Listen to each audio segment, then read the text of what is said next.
What's up guys? Ngayon naman ay magluluto tayo ng inihaw na young pork barbecue from CDO. Simulan na natin!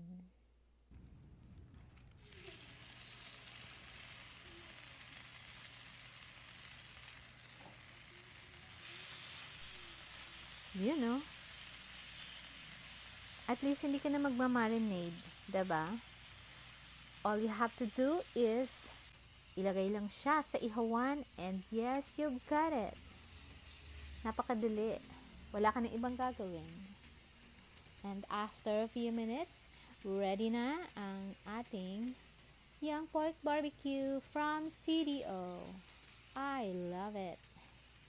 Kain tayo guys. And please don't forget to like and share this video and subscribe to my channel. And of course, bilang pasasalamat sa inyong lahat, nabubulol po ako. Pipili pa rin ako na bibigyan ko ng 500. Yes, you got it right.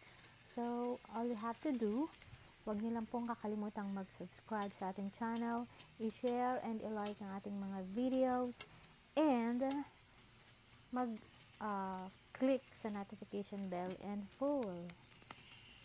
That's all for now. And please take care everyone.